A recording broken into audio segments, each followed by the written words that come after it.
առողջապահության մշտական հանձնաժողովի նախագահի ընտրության հարցը, եւ ես այս ամբիոնից քիչ առաջ ներկայացրեցի քաղաքացիական պայմանագիր խմբակցության թեկնածուին Տիկին Հունանյանին, ով այս պահին ոլորտային հանձնաժողովի փոխնախագահն է, եւ խոսելով նրա մասնագիտական որակների անցած ճանապարհի մասին, ներկայացրի վերջինիս ինքնակենսագրականը, որին հետևեց բնականաբար մեր ընդդիմադիր գործընկերների հեգնական հարցերը, մասնավորապես Տիկին Գյուլիանը անձնական դաշտ ներխուժելով նույնիսկ կանոններ բերեց Էմմա Պալյանը եւ Հրաչյա Հակոբյանը չեն, այդ առումով շատ ուրախ էր Տիկին Գյուլիանը։ Նորից եմ ուզում կրկնել, դուք չեք որոշողը, ով է լինելու մեր թեկնածուն։ Այո, դուք պետք է հարգանքով մոտենայիք այդ որոշմանը, եթե անգամ ձեր նշած անձիկ էին լինելու թեկնածուն եւ որևէ պարագայում իրավունք չունեիք նման ձևակերպմամբ հանդես գալ այս ամբիոնից։ Մի քանի չափորոշիչներ եք նշում ըստ ձեզ, հլու հնազանդ լինել, չգիտեմ ինչ։ Տիկին Գյուլիան, հլու հնազանդության քննությունը դուք երևի լավ չեք անցել ձեր ղեկավարին հանձնելիս, որովհետև վերջինիս որդին երբ այստեղ անընդհատ միջադեպեր է հրահրում, դուք պաշտպանում եք, կանանցով ինչ-որ պատ եք կազմում, բայց որևէ պաշտոնի բարձրացում կամ առաջխաղացում ձեզ մոտ չեմ նկատում, միգուցե վերաքննություն հանձնելու կարիք կա եւ մտածեք այդ ուղղությամբ։ Ամեն դեպքում քաղաքացիական պայմանագիր եւ խմբակցության եւ կուսակցության ներսում որևէ առաջընթաց, առաջխաղացում լինում է բացառապես հաշվի առնելով մարդու գիտելիքները եւ անցած ճանապարհը։ Թրկահպատակ բառը շատ եք սիրում օգտագործել դուք, ձեր երաշխավորած համայնքապետերը, բայց կարծում եմ Հայաստանի Հանրապետության քաղաքացին շատ լավ գիտի, ով ում հպատակն է եւ դրա պատասխանը եւս տվել է, որի հետ դուք այդքան էլ հաշտ չեք։ Մարդու իրավունքների չպաշտպանված լինելու մասին եք խոսում, ժողովրդավարություն չլինելու մասին եք խոսում։ Եթե ձեր ասածի գոնե 1% իրականություն լիներ, դուք, ձեր գործընկերները եւ բոլորդ այստեղ նստած չէիք լինի։ Չպատասխանեմ, բայց առաջարկում եմ, խնդրում եմ տեղից չխոսեք, ես ձեր որևէ մեկի ելույթի ժամանակ տեղից չեմ արձագանքում։ Հարգելի քաղաքացիներ, աբսուրդի ժանրից է, երբ կեղծարարության, ընտրակեղծարարության հայրերը, մայրերը այս ամբիոնից մեզ իշխանություններից մեղադրում են ընտրակեղծարարության մեջ։ Սա զավեշտ է ուղղակի, բայց ես մի բան կասեմ։ Դուք հաճախ մոտեցեք այս ամբիոնին, հաճախ խոսեք այն ամենի մասին, ինչը իրականության հետ աղերս չունի, որովհետև դուք դրանով վնասում եք առանց այդ էլ ձեր չեղած վարկանիշին եւ շատ մեծ օգուտ եք տալիս մեզ իշխանություններիս։ Մի առիթով ասել եմ, մենք բնավ ձեր աջակցության կարիքը չունենք, բայց հավելյալ օգնությունից հաստատ չենք հրաժարվի։ Խայտառակվեք, ինչքան կարող եք, խայտառակեք ինքներդ ձեզ, մինչև վերջ, եթե իհարկե դեռ տեղ ունեք։ Բռնապետությունից են խոսում մարդիկ,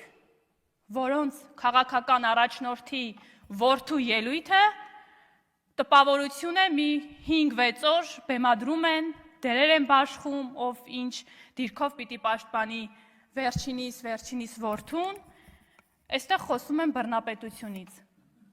Բռնապետություն Հայաստանում եղել է, այո, մինչև 2018 թվականը։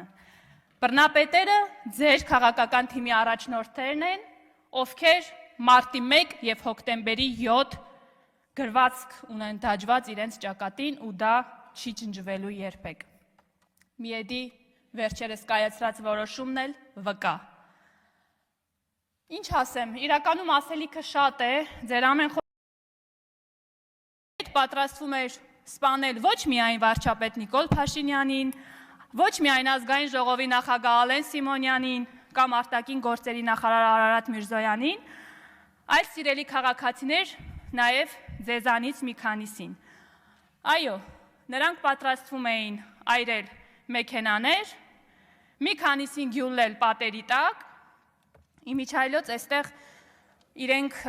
ցույց են տալիս, որ իրականում իրենք ոչ միայն Հայաստանի Հանրապետության քաղաքացուն ուղղակի անվանում են անասուններ կամ էշեր, այլ հենց հավատում են, որ դուք այդպիսին եք հարգելի քաղաքացիներ, որովհետև չի կարող մեկը խոսել մի քանիսին գյուլելու եւ հետո ընտանիքին որևէ փոխհատուցում տալու մասին եւ արտահայտվել, որ այդպիսով այդ ընտանիքները կլինեն գոհ եւ երջանիկ եւ իրենք էլ կգան իշխանության։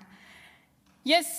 վստահ եմ, որ Հայաստանի Հանրապետության քաղաքացիները այս ամեն ինչը շատ լավ գիտակցում են։ Ու վստահ եմ, որ նաև այս գիտակցումը հասկանում են այս նույն մարդիկ, ահաբեկչություն իրականացնող մարդիկ, որովհետև իրենք հասկանում են, որ Հայաստանի Հանրապետությունում 2018 թվականից ի վեր իշխանության գալ հնարավոր է միայն ու բացառապես արդար ընտրությունների միջոցով։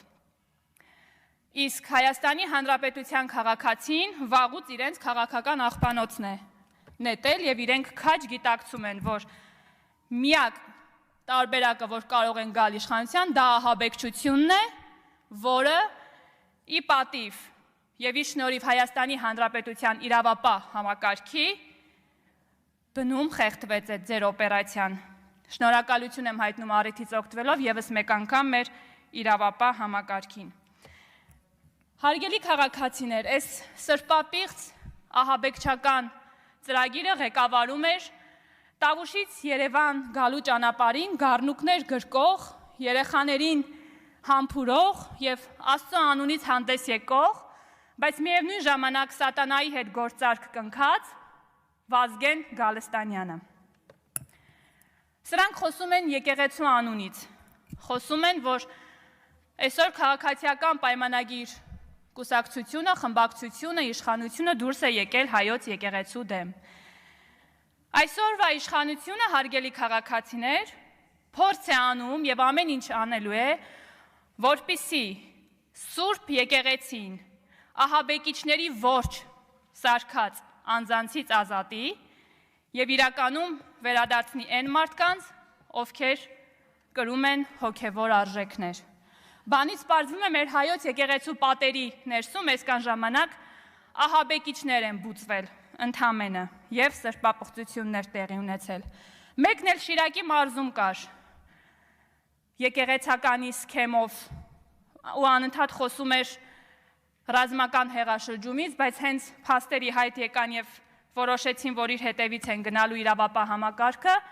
գնաց եւ թաքնվեց վեհարանում